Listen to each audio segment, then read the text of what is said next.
আজকে আমরা কি পড়ব? আজকে আমরা তড়িৎ প্রবাহ ও রাসায়নিক বিক্রিয়ার মানে ক্লাস 10 এর অষ্টম অধ্যায় যেটা, তার শর্ট কোয়েশ্চেন গুলো সমস্তটা পড়ব। ঠিক আছে? কি কি আছে? প্রথম কোশ্চেনটা কি আছে বলছে, দেখো, বলছে ধাতব পরিবাহীর ক্ষেত্রে তড়িৎ পরিবহন করে কে? তড়িৎ পরিবহন করে, তড়িৎ পরিবহন করে। ধাতব পরিবাহীর ক্ষেত্রে বলেছে, কিন্তু কোশ্চেনটা পরিবাহী বলেছে, লিকুইডের কথা বলেনি। পরিবাহীর ক্ষেত্রে মনে রাখবে সব সময় তড়িৎ পরিবহন করে ইলেকট্রন। দেখো আনসার ইলেকট্রন দিয়েছে। ধাতব পরিবাহীর ক্ষেত্রে সবসময় কিন্তু ইলেকট্রন তড়িৎ পরিবহন করে। তাহলে হচ্ছে প্রদত্ত কোনটি তড়িৎ পরিবহন করতে পারে? গলিত NaCl, গলিত HCl, কঠিন NaCl নাকি গ্লুকোজের জলীয় দ্রবণ? দেখো গ্লুকোজ C6H12O6 এটা তড়িৎ বিশ্লেষ্য নয়। কঠিন NaCl তড়িৎ বিশ্লেষ্য হবে না। তড়িৎ বিশ্লেষ্য হতে গেলে গলিত বা লিকুইড ফর্মে হতে হবে। ঠিক আছে? তাহলে আমাদের আনসার হবে গলিত NaCl। আমরা পড়েছি এটা, Na+Cl- তৈরি করে দেবে। তাহলে আনসার হবে আমাদের গলিত NaCl।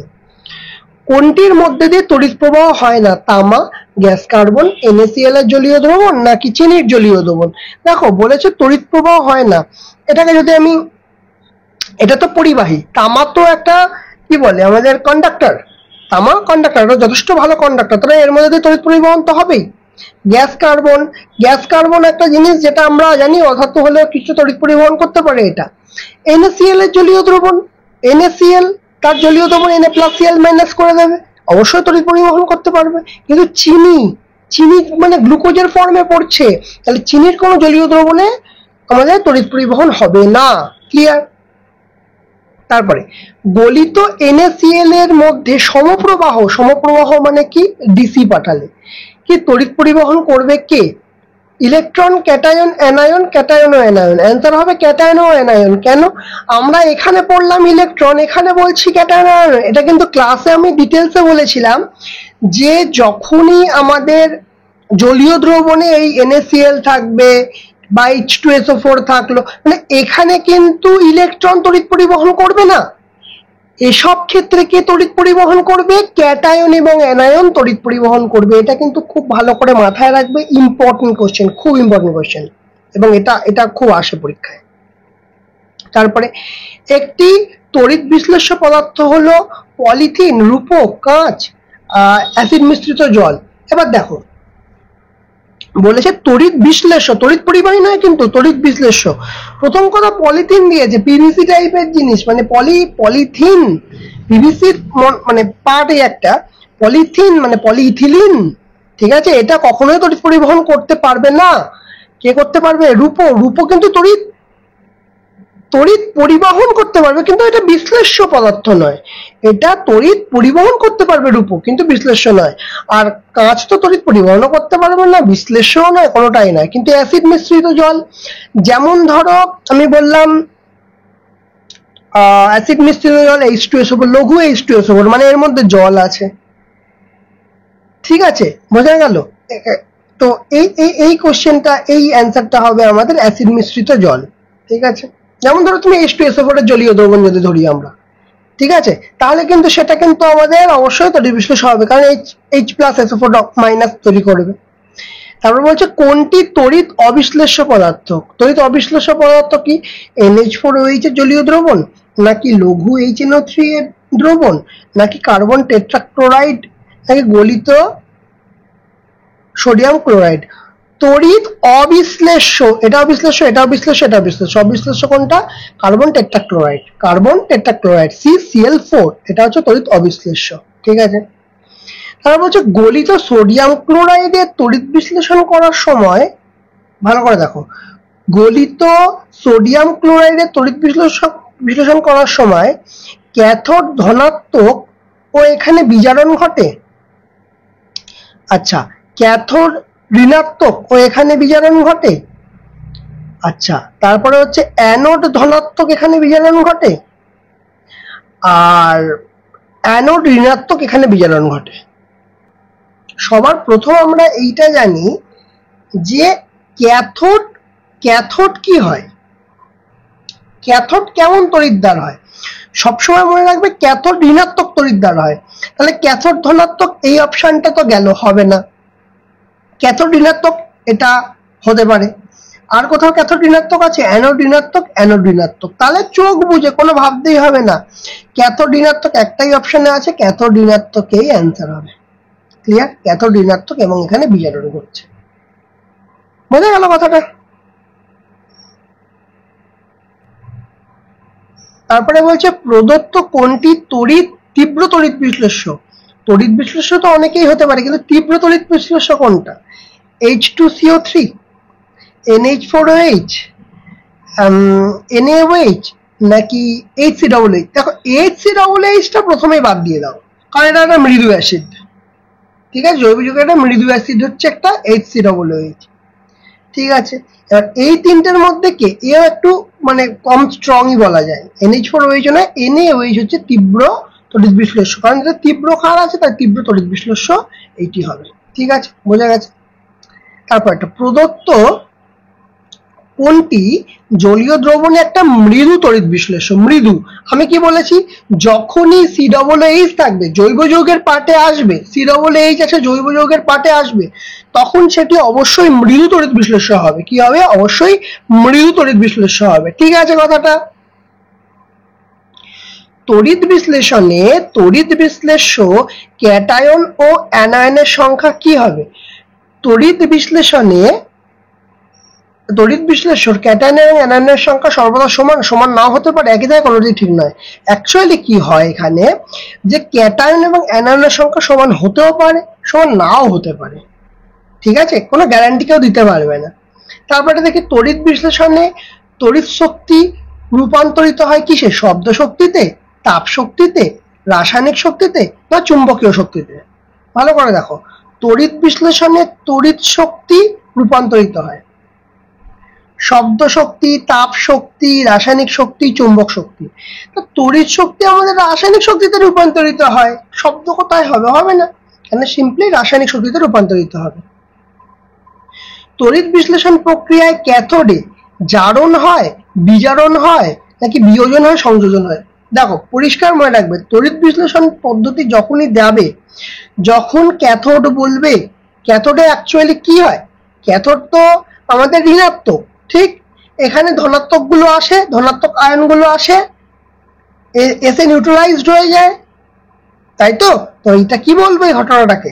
এই ঘটনাটাকে বিজারণ বলবো। কি বলবো? বিজারণ বলবো। ঠিক আছে, প্রদত্ত কোনটির তড়িৎ পরিবহন ক্ষমতা সর্বাধিক? বিশুদ্ধ জল, এটা হওয়া উচিত নয়। চিনির জলীয় দ্রবণ তোর হবেই না। তরল হাইড্রোজেন ক্লোরাইড, তরল HCl, আর হচ্ছে অ্যাসিটিক অ্যাসিডের জলীয় দ্রবণ। দেখো তরল HCl আর অ্যাসিটিক অ্যাসিডের জলীয় দ্রবণ, আমার অ্যান্সার হচ্ছে অ্যাসিটিক অ্যাসিডের জলীয় দ্রবণ, কিন্তু তরল মানে হাইড্রোক্লোরিক অ্যাসিড বা HCl হলো না কেন? কারণ HCl ভেঙে তো H+Cl- হবেই পারে। তাহলে কেন আমি HCl অ্যান্সার করলাম না, কেন অ্যাসিটিক অ্যাসিডের জলীয় দ্রবণ বললাম? দেখো এইখানে কিন্তু তরল কোথায় গেল? তরল HCl এ কিন্তু এটা জলীয় দ্রবণ নয়, এখানে জল মেশানো নেই। তাহলে বিশ্লেষণটা হবে কি করে? আমার হতে গেলে কিছু জলীয় দ্রবণ লাগবে, সেই জন্য আমাকে অ্যাসিটিক অ্যাসিড অ্যান্সার হলো। ঠিক আছে, মুখস্থ করার আগে ভেবে মুখস্থ করবে, তাহলে দেখবে বিষয়টা অনেক সহজ হবে। তারপরে বলছে যে পাত্রে তড়িৎ বিশ্লেষণ করা হয় তা হলো ভোল্টামিটার, পোটেনশিওমিটার, গ্যালভানোমিটার, ভোল্টমিটার। দেখো ভোল্টমিটার ভোল্টেজ মাপা হয়, গ্যালভানোমিটার দিয়ে ওরকম মাপা হয়, পোটেনশিওমিটার দিয়ে পোটেনশিয়াল মাপা হয়, তারপরে হচ্ছে ভোল্টামিটার দিয়ে আমাদের মাপা হয় হচ্ছে তড়িৎ বিশ্লেষণ। যে পাত্রে তড়িৎ বিশ্লেষণ করা হয় তাকে ভোল্টামিটার বলা হয়। অ্যাসিড মিশ্রিত জলের তড়িৎ বিশ্লেষণে ক্যাথোড এবং অ্যানোডের উৎপন্ন গ্যাসের অনুপাত কত? 1:2, 2:1, 1:1 নাকি 2:3? এটা মনে রাখতে হবে। ক্যাথোডে হয় বেশি, অ্যানোডে হয় কম। ঠিক আছে, ক্যাথোডে হয় বেশি, অ্যানোডে হয় কম, তাহলে অ্যান্সার কি হবে? 2:1। ক্লিয়ার? এবার বলছে জলের তড়িৎ বিশ্লেষণে ক্যাথোডে 22.4 লিটার গ্যাস উৎপন্ন হলে অ্যানোডে কত হবে? কি বলেছে? তাহলে ক্যাথোডে কত বলেছে? ক্যাথোডে কত বলেছে? 22.4 লিটার, তাই তো? 22.4 লিটার। তাহলে অ্যানোডে কত হবে? অ্যানোড কত হবে? আমি বলবো 22.4 ডিভাইড বাই 2 11.2 লিটার আনসার হবে। কিন্তু বলবে কেন আনসার হলো এরকম? কারণ হচ্ছে ক্যাথোডে ক্যাথোডে যেটা হবে অ্যানোডে তার অর্ধেক হবে, মানে 2:1 অনুপাত হবে। এখানে যদি 2 অনুপাত হয়, এখানে 1 অনুপাত, তাহলে 2 অনুপাত মানে 22.4। ঠিক আছে, কত দিয়ে গুণ হচ্ছে? 11.4 দিয়ে গুণ হচ্ছে। তাহলে এখানেও কি হবে? 11.4 দিয়ে গুণ হবে। অ্যান্সার কি হবে? সরি, 11.2 দিয়ে গুণ হচ্ছে, 11.2 আমার অ্যান্সার হবে। সিম্পল, যা আমার ক্যাথোডে হবে তার হাফ হবে অ্যানোডে, এই হচ্ছে বিষয়। ঠিক আছে, বোঝা গেছে? আচ্ছা, চলো তাহলে নেক্সট। আচ্ছা, জলের তড়িৎ বিশ্লেষণে ফলে ক্যাথোডে এবং অ্যানোডে উৎপন্ন গ্যাসের ভরের অনুপাত। এক্ষুনি আমরা পড়লাম 2:1, আমার এখানে অ্যান্সার দিচ্ছে 1:8। দেখো অপশন দিচ্ছে 1:1, 1:8, 2:1, 2:3, 3:1, 1:8। এবার বলবে এটা কেন হলো এরকম দুম করে 2:1 থেকে 1:8 করো? এটা কারণ আছে, এটা অবশ্যই কারণ আছে। কি কারণ? সবার প্রথম কথা দেখি, আগে কে চাইছে? ক্যাথোড চেয়েছে, পরে অ্যানোড চেয়েছে, তাই তো? দেখো কি হয় অ্যাকচুয়ালি, আমরা দেখি হাইড্রোজেন আর অক্সিজেন তৈরি হয় তো, ঠিক আছে? তাহলে হাইড্রোজেন কত? হাইড্রোজেনের আণবিক ভর কত? 1। কটা হচ্ছে? 2টো। আর অক্সিজেনের কত? 16 গুণ 2টো, তাহলে 2:32। কিন্তু 1:16, কিন্তু 1:16, কিন্তু এখানে তো একটা আছে 1:16 এলো, কিন্তু 1:, হ্যাঁ, কারণ এখানে কতখানি পরিমাণ তৈরি হয়? 2:1 পরিমাণ তৈরি হয়, যৌগিক অনুপাত তৈরি করতে হয়। তাহলে 2 আর 16 তাহলে অনুপাত করলে 1:8 অ্যান্সার আসছে। খুব ভালো কোয়েশ্চেন এটা। তারপরে বলছে কোন ধাতুটিকে গলিত লবণের তড়িৎ বিশ্লেষণের মাধ্যমে নিষ্কাশন করা হয়? গলিত লবণের তড়িৎ বিশ্লেষণের মাধ্যমে কি দিয়েছে? লোহা, অ্যালুমিনিয়াম, কপার আর এজি মানে হচ্ছে রূপো, তাই তো? তাহলে অ্যালুমিনিয়ামকে এটি করা হয়। তারপর হচ্ছে কপার তড়িৎদ্বার ব্যবহার করে কপার সালফেটের দ্রবণের তড়িৎ বিশ্লেষণ করলে অ্যানোড তড়িৎদ্বারে কি উৎপন্ন হবে? সবার প্রথম কথা, অ্যানোড মানে সেটা কেমন তড়িৎদ্বার হবে? ক্যাথোড মানে কি হচ্ছে? নেগেটিভ, অ্যানোড মানে পজিটিভ তড়িৎদ্বার হচ্ছে। উৎপন্ন কি হচ্ছে? আমাদের ওখানে Cu2+ উৎপন্ন হচ্ছে, ঠিক আছে? উৎপন্ন হচ্ছে Cu2+ আয়ন উৎপন্ন হচ্ছে, সরি এটা Cu2+ আয়ন উৎপন্ন হচ্ছে। ওকে, তারপরে Cu মানে কপারের তড়িৎদ্বার ব্যবহার করে CuSO4 এর জলীয় দ্রবণের ক্ষেত্রে প্রদত্ত কোন বিবৃতিটি ঠিক? ক্যাথোডের ভর কম থাকে, অ্যানোডের ভর বাড়ে, দ্রবণে CuSO4 এর গাঢ়ত্ব কমে, দ্রবণে CuSO4 এর গাঢ়ত্ব অপরিবর্তিত থাকবে। এইটা মনে রাখবে, দ্রবণে CuSO4 এর গাঢ়ত্ব অপরিবর্তিত থাকবে, কারণ সবকিছু বিশ্লেষণে আবার লিকুইডেই ফিরে আসতে থাকে। ঠিক আছে, বোঝা গেল? আচ্ছা, তারপরে পিটি মানে প্ল্যাটিনাম তড়িৎদ্বার ব্যবহার করে কপার সালফেটের জলীয় দ্রবণের তড়িৎ বিশ্লেষণের ফলে অ্যানোডে উৎপন্ন গ্যাস কি হয়? হাইড্রোজেন, অক্সিজেন, Cu2+, Cu ধাতু। সবসময় মনে রাখবে, কপার সালফেটের জলীয় দ্রবণে অ্যানোডে কি তো উৎপন্ন হবে? অক্সিজেন গ্যাস তৈরি হবে। কি তৈরি হবে? অক্সিজেন গ্যাস তৈরি হবে। ঠিক আছে, যে আয়নটি আগে ক্যাথোডে মুক্ত হয়, Zn2+, Al3+, Na+, Mg2+, Zn2+ আগে মুক্ত হবে।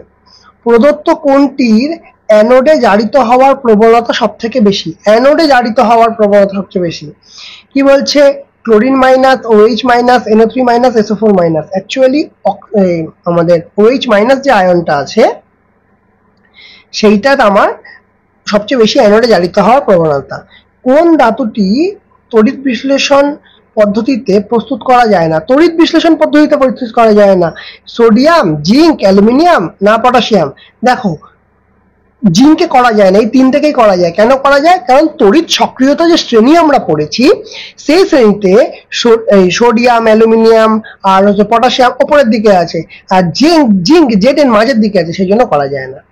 কোনটি তড়িৎ বিশ্লেষণের ব্যবহারিক প্রয়োগ নয়? তড়িৎ লেপন, তড়িৎ মুদ্রাক্ষণ, তড়িৎ তাপন না ধাতু নিষ্কাশন? তড়িৎ বিশ্লেষণের ব্যবহারিক প্রয়োগ নয় হচ্ছে তড়িৎ তাপন। ঠিক আছে, মনে থাকবে। চলো নেক্সট। অ্যালুমিনিয়ামের তড়িৎ বিশ্লেষণে অ্যানোড হিসাবে কি ব্যবহার করবে? দেখো কার তড়িৎ বিশ্লেষণ করছে? অ্যালুমিনিয়ামের তড়িৎ বিশ্লেষণ করছে। তাহলে মানে ক্যাথোড হিসাবে আমি অ্যালুমিনিয়ামকে নিতেই পারি, কিন্তু অ্যানোড হিসাবে কাকে নেব? অপশন দিয়েছে প্ল্যাটিনাম, কপার, গ্রাফাইট, স্টিল। তো প্রথমে হচ্ছে আমাদের কোনটা হবে? এটা গ্রাফাইট হবে। আমাদের কি হবে? গ্রাফাইট হবে। ঠিক আছে। সিইউ ধাতুর তড়িৎ পরিশোধনের সময় অ্যানোড মাড কোন ধাতুকে অনুপস্থিত থাকে? ঠিক আছে, কোনটা? কপারের। বলছে AU, AG, PT নাকি FE। মানে এটা সোনা, রূপো, প্ল্যাটিনাম, লোহা। সবসময় মনে রাখবে তড়িৎ অ্যানোড মানে কোনটা থাকে না? FE থাকে না। ঠিক আছে। তারপরে তামার তড়িৎ বিশোধনে কপার সালফেট দ্রবণে মেশানো হয়। তামার তড়িৎ বিশোধনে কপার সালফেটের দ্রবণে মেশানো হয় কোনটা? লঘু H2SO4, লঘু HBr, আয়ন মুক্ত জল নাকি NaCl। তাহলে তামার তড়িৎ বিশোধনে কপার সালফেটের দ্রবণে মেশানো হয় হচ্ছে লঘু H2SO4। কি দেওয়া হয়? লঘু H2SO4 কে মেশানো হয়। ঠিক আছে। রূপোর চামচে সোনার প্রলেপ দেওয়ার জন্য অ্যানোড রূপে কাকে নেওয়া হয়? সবসময় মনে রাখবে যার প্রলেপ দেওয়া হবে, কার প্রলেপ দেওয়া হবে? সোনার প্রলেপ দেওয়া হবে। কার প্রলেপ দেওয়া হবে? সোনার প্রলেপ দেওয়া হবে। তাহলে অ্যানোড রূপে আমরা সোনাকেই নেব। অ্যানোড রূপে আমরা কাকে নেব? সোনাকেই নেব। দেখো অপশনও উত্তরও তাই দিয়েছে। অ্যানোড রূপে কাকে নেব? সোনাকে নেব। কপার বিশোধনের সময় অ্যানোড রূপে কাকে ব্যবহার করা হচ্ছে? অবিশুদ্ধ কপার, বিশুদ্ধ কপার, প্ল্যাটিনাম, গ্রাফাইট। কপার বিশোধন অ্যানোড রূপে কাকে? যাকে বিশ্লেষণ করব, যার থেকে আমি কপার বার করার চেষ্টা করব, মানে অবিশুদ্ধ কপার থেকে আমি কপার বার করার চেষ্টা করব। তাই অবিশুদ্ধ কপারকে আমরা কপার বিশোধনের জন্য অ্যানোড রূপে নেব। এবার চলে আসি 31 নম্বর কোশ্চেনে। বলছে যখন লোহার চামচের ওপর রূপোর প্রলেপ দেওয়া হয় তখন তড়িৎ বিশ্লেষণ রূপে প্রদত্ত কোন পদার্থের জলীয় দ্রবণ ব্যবহার করা হয়? কার ওপর? লোহার চামচের ওপর রূপোর প্রলেপ। লোহার চামচের ওপর রূপোর প্রলেপ। ওকে। কি বলছে? Potassium silver isocyanide, potassium argento chloride, potassium di cyanido argento নাকি সিলভার নাইট্রেট। অ্যাকচুয়ালি হয় হচ্ছে পটাশিয়াম ডাই সায়ানিডো আর্জেন্টো ব্যবহার করা হয়। আচ্ছা, লোহার চামচের ওপর নিকেলের তড়িৎ লেপনে অ্যানোড রূপে ব্যবহার করা হয় Fe এবং Ni এর সংকর ধাতু, মানে Ni বলতে নিকেল, Fe মানে তো জানোই লোহা তোমরা। নিকেল নাকি কোনোটি নয়। লোহার চামচের ওপর নিকেলের তড়িৎ লেপন, তাহলে অ্যানোড কাকে ব্যবহার করব? নিকেলকে ব্যবহার করব, কারণ নিকেলের তড়িৎ লেপনে নিকেল ধাতুর আস্তরণ দেওয়া হবে, তাই জন্য অ্যানোড রূপে নিকেলকে দেবো। সিম্পল। ট্রিনের প্রলেপের ব্যবহৃত তড়িৎ বিশ্লেষ্য পদার্থ। ট্রিনের প্রলেপনে ব্যবহৃত তড়িৎ বিশ্লেষ্য পদার্থ, তাহলে ট্রিনের প্রলেপন দিতে হবে। তাহলে টিনের কোন একটা জলীয় দ্রবণ নিতে হবে। টিনের কি আছে? CuSO4 টিনের আছে না? SnCl2 এইটি টিনের আছে। Sn তো টিনের সংকেত, তাহলে SnCl2 আমাদের তড়িৎ বিশ্লেষ্য হিসেবে নিতে হবে, মানে SnCl2 এর জলীয় দ্রবণ। গ্যালভানাইজেশন পদ্ধতিতে লোহার উপর প্রলেপ দেওয়া হয় সিম্পল। এটা সবসময় মনে রাখবে, লোহার উপর জিঙ্কের প্রলেপ দেওয়া হয়। দেখো অপশনে অবশ্যই পেয়ে যাবে জিঙ্ক। গ্যালভানাইজেশনে কিন্তু লোহার উপর জিঙ্কেরই প্রলেপ দেওয়া হয় ম্যাক্সিমাম টু ম্যাক্সিমাম ক্ষেত্রেই। লোহার চাবিতে তামার প্রলেপ দেব। কার প্রলেপ দেব? তামার প্রলেপ দেব। তাহলে অ্যানোড হিসাবে কাকে নেব? তামাকে নেব। আর ক্যাথোড হিসাবে কাকে নেব? লোহাকে নেব। এবার দেখি কি চেয়েছে। ক্যাথোড রূপে কাকে ব্যবহার করব? ক্যাথোডে তাহলে কাকে ব্যবহার করব? আমাদের এই যে লোহার দ্রব্য ব্যবহার করব, তবেই না। গলিত সোডিয়াম ক্লোরাইডের তড়িৎ বিশ্লেষণ করার সময় গলিত অবস্থার মধ্যে দিয়ে তড়িৎ পরিবহন করে কে? ইলেকট্রন, শুধু ক্যাটায়ন, শুধু অ্যানায়ন, না ক্যাটায়ন অ্যানায়ন উভয়? এটা খুব ইম্পর্টেন্ট কোশ্চেন, আবারও রিপিট হলো কোশ্চেনটা। ক্যাটায়ন অ্যানায়ন উভয়ই করে। ঠিক আছে। ভোল্টামিটারে অ্যাসিড মিশ্রিত জলের তড়িৎ বিশ্লেষণের জন্য অ্যানোডে, কি বলছি, অ্যানোডে কি হচ্ছে, বিজারণ ঘটে অক্সিজেন মুক্ত হয়। আচ্ছা, তারপর জারণ ঘটে অক্সিজেন মুক্ত হয়, বিজারণ ঘটে অক্সিজেন মুক্ত হয়, জারণ ঘটে হাইড্রোজেন মুক্ত হয়। ভোল্টামিটারে অ্যাসিড মিশ্রিত বিশ্লেষণের সময় আচ্ছা জারণ ঘটে অক্সিজেন মুক্ত হয়, এটাই হবে, জারণ ঘটে এবং অক্সিজেন মুক্ত হয়। ক্লিয়ার? চলো এবার শূন্যস্থানগুলো দেখে নিই কয়েকটা। বলছে তড়িৎ পরিবহনের ফলে ধাতুগুলির কোনো ড্যাশ পরিবর্তন ঘটে না। দেখো তড়িৎ পরিবহনের ফলে কি হয়, রাসায়নিক কোনো পরিবর্তন ঘটবে না, রাসায়নিক পরিবর্তন ঘটবে না। বিশুদ্ধ জল তড়িতের জল, বিশুদ্ধ জল, তখন এর সঙ্গে নুন মিশিয়ে দাও তাহলে পরিবাহী হয়ে যাবে, কিন্তু বিশুদ্ধ জল কিন্তু তড়িতের কুপরিবাহী। ঠিক আছে। জলীয় দ্রবণে H plus ion dash ion রূপে থাকে। জলীয় দ্রবণে H প্লাস আয়ন কি একা একা থাকতে পারে? হাইড্রোনিয়াম আয়ন হিসাবে থাকে, H3O প্লাস, কারণ একা একা আয়ন থাকতে পারে না, H3O প্লাস হিসেবে থাকতে পারে। অ্যামোনিয়ার জলীয় দ্রবণ ড্যাশ তড়িৎ বিশ্লেষ্য, মৃদু তড়িৎ বিশ্লেষ্য। অ্যামোনিয়া তো মৃদু তড়িৎ বিশ্লেষ্য। আচ্ছা, যেন যদি NaOH বলতো তখন তীব্র হয়ে যেত। ঠিক আছে, বা H2SO4 বলতো তখন তীব্র হয়ে যেত। তাপমাত্রা বৃদ্ধিতে তড়িৎ বিশ্লেষ্য দ্রবণের তড়িৎ পরিবাহিতা, তাপমাত্রা বৃদ্ধি পেলে তড়িৎ পরিবাহিতা বৃদ্ধি পায়। ঠিক আছে। তড়িৎ বিশ্লেষণ পদ্ধতিতে পরিশোধন করা যায় এমন একটা ধাতু কি? তড়িৎ বিশ্লেষণ পদ্ধতিতে তামাকে পরিশোধন করা যায় জানি। ক্যাটায়ন ক্যাথোডে গিয়ে ইলেকট্রন ড্যাশ করে এবং অ্যানায়ন অ্যানোডে গিয়ে ইলেকট্রন ড্যাশ করে।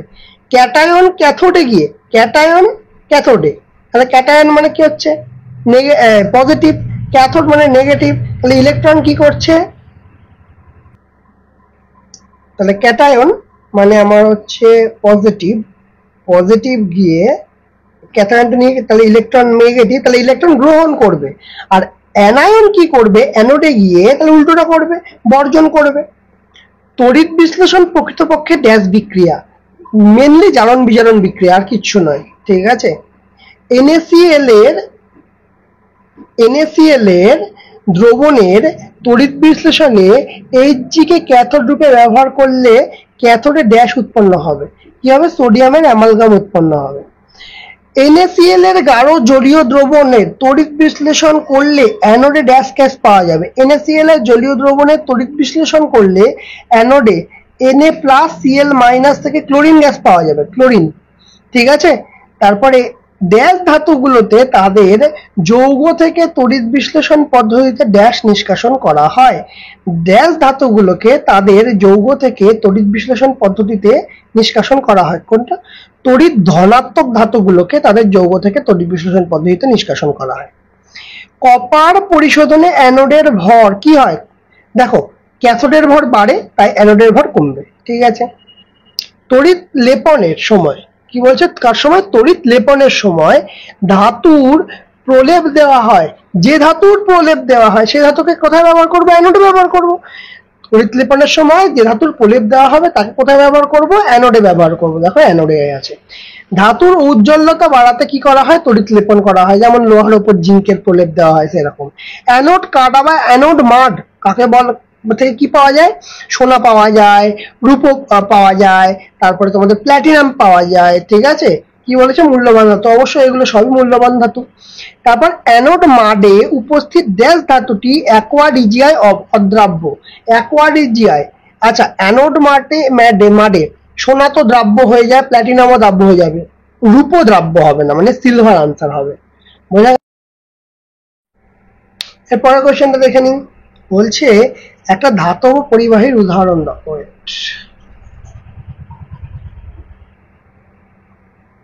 ওকে, একটি ধাতব পরিবাহীর উদাহরণ দাও। যেই চাই দিতে পারো, ধাতব পরিবাহী, তামা, লোহা। বলছে তড়িৎ পরিবহন করলেও আয়নিত হয় না এমন একটা তরল মৌলের উদাহরণ দাও। পারদ তড়িৎ পরিবহন করে কিন্তু আয়নিত হয় না। কোন অধাতু তড়িৎ পরিবহন করে? গ্রাফাইট। এটা জানি আমরা। কোন অধাতু তড়িৎ পরিবহন করে? গ্রাফাইট। তড়িতের পরিবাহী দুটি অধাতুর নাম বলো। একটা তো গ্রাফাইট আমরা জানি, আর একটা গ্যাস কার্বন। খুব ইম্পর্টেন্ট, পরীক্ষায় খুব আসে, খুব আসে, দেখো খুব আসে। প্ল্যাটিনাম ইলেকট্রোড ব্যবহার করে অম্লায়িত জলের তড়িৎ বিশ্লেষণে ক্যাথোড বিক্রিয়াটি হলো। জলের তড়িৎ বিশ্লেষণ, তারা H+ থেকে কি করবে? ইলেকট্রন মানে অ্যাবজর্ব করে H তৈরি করবে, আর যেটা জার্মান হাইড্রোজেন, অ্যাকচুয়ালি দুটো হাইড্রোজেন মিলে কি হবে? H2+ তৈরি করবে। ঠিক আছে, H2+ না সরি, মানে এই হাইড্রোজেন গ্যাস তৈরি করবে।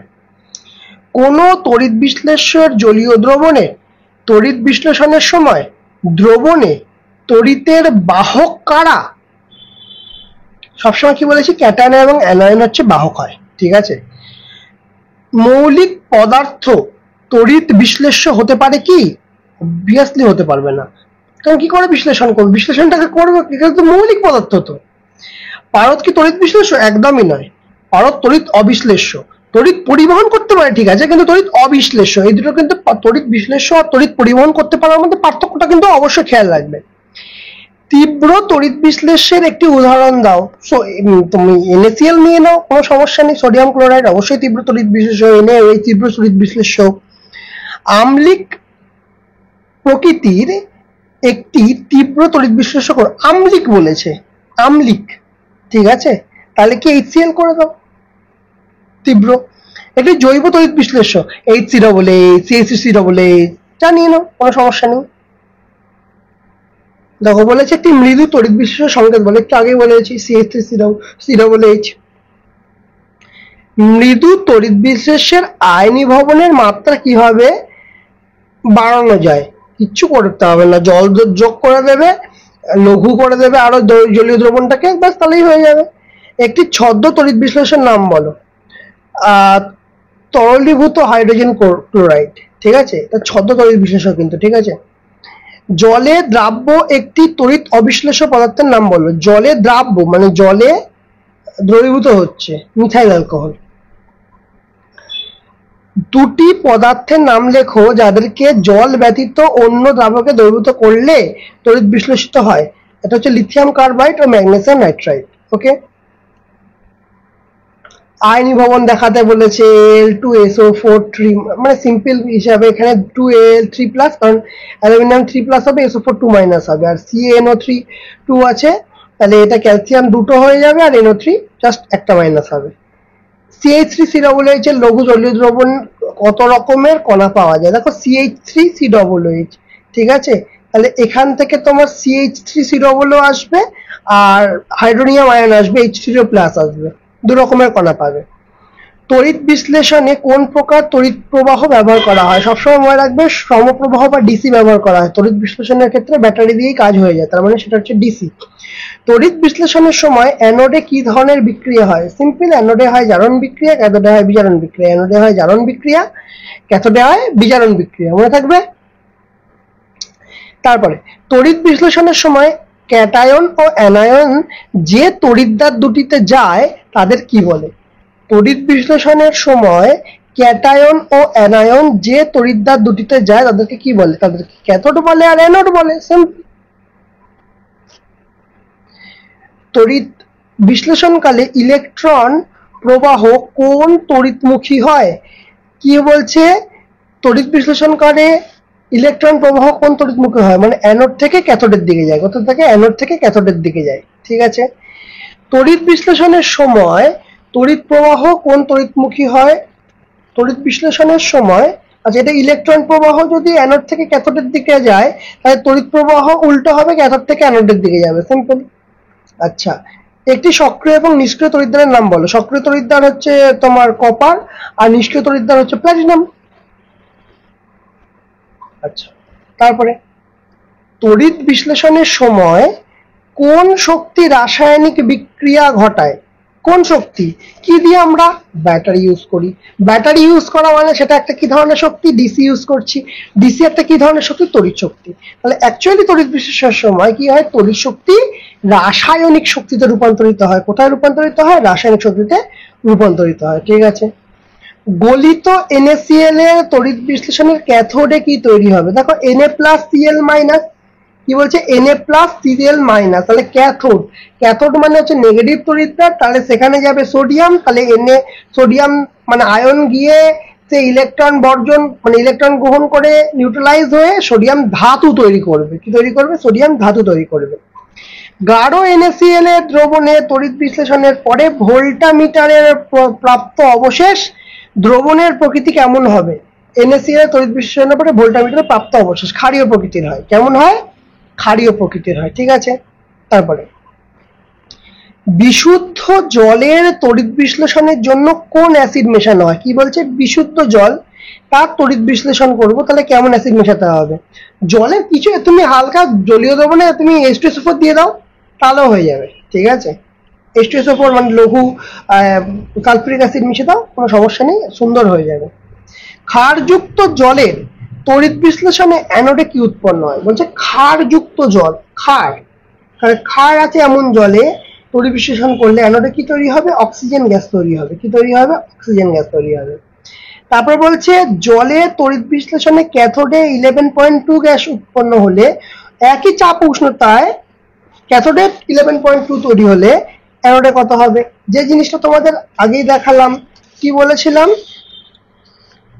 2:1 অনুপাতে তৈরি হয়। তো এখানে কি বলেছে? 11.2 ক্যাথোডে তৈরি হচ্ছে। তাহলে ক্যাথোডে তৈরি হচ্ছে কত? ক্যাথোড, তাই তো, ক্যাথোডে তৈরি হচ্ছে 11.2। তাহলে অ্যানোডে কি হবে? অ্যানোডে নিশ্চয়ই তার হাফ হবে, তাহলে 11.2 ডিভাইড বাই 2, তার মানে হচ্ছে 5 দুগুণে 10, 6 দুগুণে 12, 5.6 আনসার হবে। কি হবে? 5.6 লিটার আনসার হবে। এই যে 5.6 লিটারই আনসার আছে। বোঝা গেছে? সহজ জিনিস। আচ্ছা, তারপরেরটা, জলের তড়িৎ বিশ্লেষণে ক্যাথোডে ও অ্যানোডে উৎপন্ন গ্যাসের মিশ্রণকে কি বলে? Electrolytic gas, electrolytic gas. তারপরে কোন দ্রবণে Zn+, Na+, Ag+ আয়ন উপস্থিত আছে? তাহলে তড়িৎ বিশ্লেষণে ক্যাথোডে কোন আয়নটি প্রথম তড়িৎ মুক্তি ঘটবে? ঠিক আছে, লিস্ট কে আছে? Zn, Na, Ag+, তার মানে সবার আগে Ag হবে, সবার আগে তড়িৎ মুক্তি ঘটবে Ag+ এর, ঠিক আছে। তারপর Cu তড়িৎদ্বার ব্যবহার করে CuSO4 এর জলীয় দ্রবণে তড়িৎ বিশ্লেষণে কোন আয়ন ক্যাথোডের দিকে ধাবিত হবে? কোন আয়ন ক্যাথোডের দিকে ধাবিত হবে, তাই তো। তাহলে কি হচ্ছে? Cu তড়িৎদ্বার ব্যবহার করেছি CuSO4, তাহলে Cu2+, তার মানে আমাদের আয়ন হবে SO4 তো ওদিকে চলে যাবে, তাহলে Cu2+ আনসার হবে। Cu2+ আয়ন কি করবে? ক্যাথোডের দিকে ধাবিত হবে। তারপর কপারের তড়িৎদ্বারে ব্যবহার করছে CuSO4, তাহলে তড়িৎদ্বারে ব্যবহার করলে ক্যাথোড ও অ্যানোডের সংগঠন মানে বিক্রিয়াগুলো বলেছে। দেখো Cu2+ কি করবে?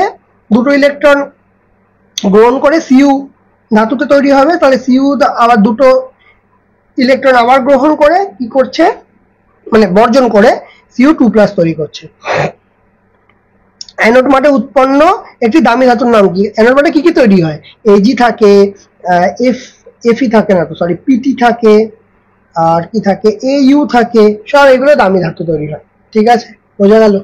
আচ্ছা, সিলভার নাইট্রেটের জলীয় দ্রবণে তড়িৎ বিশ্লেষণ করলে অ্যানোডে কোন গ্যাস উৎপন্ন হয়? সিলভার নাইট্রেট জলীয় দ্রবণ করছে, মানে অ্যানোডে অক্সিজেন গ্যাস তৈরি হবে, ঠিক আছে। তড়িৎ বিশ্লেষণ পদ্ধতি নিষ্কাশন করা মনে একটা ধাতুর নাম পড়েছে আমরা, নিষ্কাশন করা হয় অ্যালুমিনিয়াম ধাতুকে। অ্যালুমিনা থেকে 38 নম্বর কোশ্চেন কি বলছে? অ্যালুমিনা থেকে তড়িৎ বিশ্লেষণ পদ্ধতিতে ধাতু নিষ্কাশনের সময় ক্যাথোড হিসাবে কি ব্যবহার করা হয়? ক্যাথোড হিসাবে গ্যাস কার্বনের আস্তরণ ব্যবহার করা হয়, ঠিক আছে। তারপরে তড়িৎ বিশ্লেষণ পদ্ধতিতে অ্যালুমিনিয়াম ধাতু নিষ্কাশনে তড়িৎ বিশ্লেষণ রূপে কি ব্যবহার করা হয়? দেখো অ্যালুমিনা, ক্রায়োলাইট, ফ্লোসপার, এসব গলিত দ্রবণ ব্যবহার করা হয়। বক্সাইট থেকে অ্যালুমিনিয়াম নিষ্কাশন হচ্ছে, অ্যানোড রূপে কি ব্যবহার করা হয়? গ্রাফাইট দণ্ড ব্যবহার হয়। বক্সাইট থেকে অ্যালুমিনিয়ামের জন্য গ্রাফাইট দণ্ড। অ্যালুমিনিয়াম নিষ্কাশনে ক্যাথোড ও অ্যানোডের কত সংখ্যক ইলেকট্রন আদান প্রদান করে? অ্যালুমিনিয়াম নিষ্কাশনে ক্যাথোড ও অ্যানোডে কত সংখ্যক ইলেকট্রন আদান প্রদান করে? 6টা। জলের তড়িৎ বিশ্লেষণে ক্যাথোডে কি গ্যাস পাওয়া যাবে? দেখো আমরা অ্যানোডে কি পাই? সাধারণভাবে যখন তড়িৎ বিশ্লেষণ করি অ্যানোডে অক্সিজেন পাই, তাহলে ক্যাথোডে কি পাবো? তবে জলের তড়িৎ বিশ্লেষণে H+ আছে, তার মানে হাইড্রোজেন গ্যাস পাবো। তামা দিয়ে তড়িৎ লেপনের জন্য তড়িৎ বিশ্লেষণটির নাম কি? তামার তড়িৎ বিশ্লেষণ, তামা দিয়ে তড়িৎ লেপনের জন্য, তামা দিয়ে তড়িৎ লেপন মানে কি? অ্যানোডে তামা ব্যবহার করছে, তার মানে ওর কোনো জলীয় দ্রবণ লাগবে, তাহলে Cu এর কোনো জলীয় দ্রবণ, CuSO4 ব্যবহার করে দেবো, সমস্যা নেই, ঠিক আছে। তারপরে পিতলের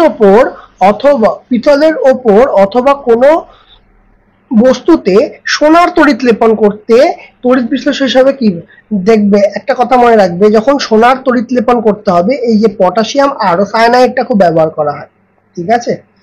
পিতলের চামচের ওপর সিলভারের তড়িৎ লেপন, তাহলে কার সিলভারের তড়িৎ লেপন, অ্যানোডে কি ব্যবহার করা হয়, যাকে লেপন করবো মানে সিলভারের লেপন করবো, অ্যানোড রূপে তাহলে সিলভারকে ব্যবহার করবো। ঠিক আছে।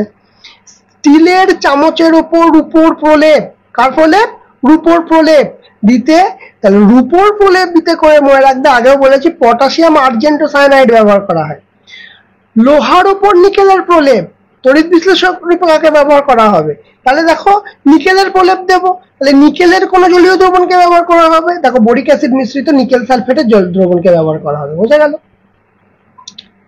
তারপরে লোহার ওপর ক্রোমিয়ামের প্রলেপ দিতে তড়িৎ বিশ্লেষক হিসেবে কি ব্যবহার করা হবে, তাহলে ক্রোমিয়ামের প্রলেপ, ক্রোমিয়াম ক্রোমিক অ্যাসিডের উপর মিশ্রিত ক্রোমিক সালফেট, কারণ ক্রোমিয়াম, তাহলে ক্রোমিয়ামের প্রলেপ দেবো, তাহলে অ্যানোডে ক্রোমিয়াম, তাহলে অ্যানোডের কোনো ধাতুকে ব্যবহার করা হবে, মানে অ্যানোডের কোনো জলীয় দ্রবণকে ব্যবহার করা হবে, লবণের জলীয় দ্রবণকে, সেই জন্য ক্রোমিক সালফেটের জলীয় দ্রবণকে ব্যবহার করা হবে। ঠিক আছে। তামার চামচের উপর রূপোর তড়িৎ লেপনের জন্য ক্যাথোড হিসাবে কি ব্যবহার করা হয়, কি হবে, তামার তড়িৎ লেপনের উপর রূপোর তড়িৎ লেপনের উপর ক্যাথোড হিসাবে, অ্যানোড হিসাবে বললে তো সঙ্গে সঙ্গে রূপো বলে দিতাম, ক্যাথোড হিসাবে হলে তামা ব্যবহার করা হবে, তামা। তাহলে এই চ্যাপ্টারটা তো শেষ হয়ে গেছিল। আজকে যত শর্ট কোয়েশ্চেন পরীক্ষায় আসার মতো যত শর্ট কোয়েশ্চেন ছিল সব কটা কিন্তু শেষ হয়ে গেল। তাহলে বলো আজকে আমাদের ক্লাসটা কেমন লাগলো, যদি ভালো লেগে থাকে অবশ্যই লাইক করবে, কমেন্ট করবে, শেয়ার করবে, যারা জানা নতুন নতুন অবশ্যই সাবস্ক্রাইব করে দেবে, পাশে থাকা বেল আইকনটা অবশ্যই ক্লিক করে দেবে। আজকের মতো ক্লাস এখানেই শেষ।